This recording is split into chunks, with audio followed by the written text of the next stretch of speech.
Computers are becoming so embedded into our daily lives, it's almost impossible to imagine a world without them.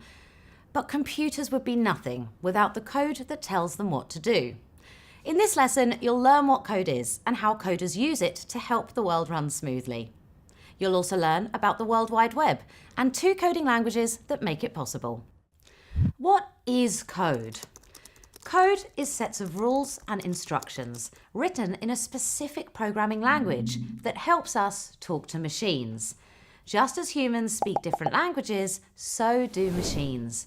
There are hundreds of programming languages, each suited to different tasks. Coders are people who understand and work with these languages on a daily basis. So, what does a coder do? Coders are the architects and builders of the digital world. They use code to create programs that run on most of the machines you see and use every day, from laptops to phones, TVs, cars, and internet-connected fridges. In fact, the device you're using right now to listen to this lesson has a complex program that makes sure the screen, the speakers, microchip, and you work together in harmony. To build these programs, coders write small sequences of tasks that they want the machine to perform. We call these sequences algorithms.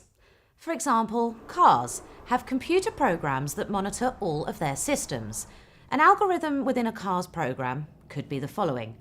If a button is pressed on the car's dashboard, make the engine status appear on the screen.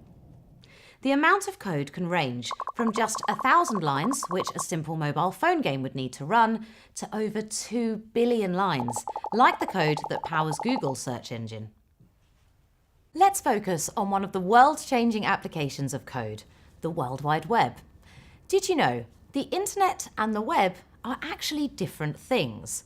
In fact, the World Wide Web is just an application that's been built using the internet. Let's break this down further. The internet is a global network of connections between computers that allows them to transfer information between each other.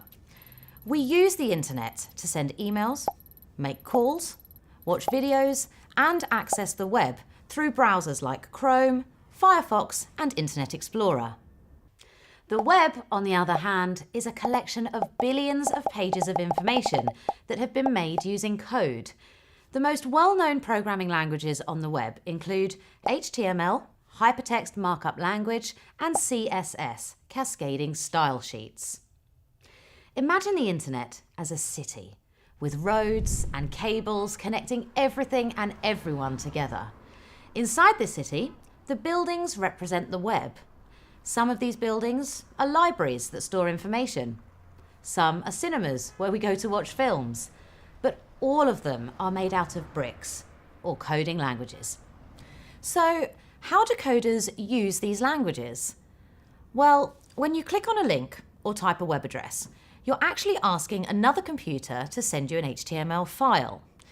That file contains the information your browser needs to display a web page. Although you immediately see this page of content as visually complete, your browser actually receives hundreds of lines of HTML code telling it exactly which text, images, videos, and spaces to display, and where. CSS is an additional coding language that shapes the visual style of a web page. If HTML defines what is displayed, then CSS defines how it's displayed. It makes sure that colors, fonts, and other style choices are applied to a web page before you see it. This is useful when working with lots of HTML pages. Instead of coding the visual style into every single page, you can just make one master CSS file and link each page to that. Now that we've explored the basics of coding, from computer programs to algorithms to HTML and CSS, it's time to continue your learning. Try your hand at writing a bit of code yourself. It's not as difficult as you might think. Check out the resources at the end of this video, or explore one of the many coding tutorials available on the web.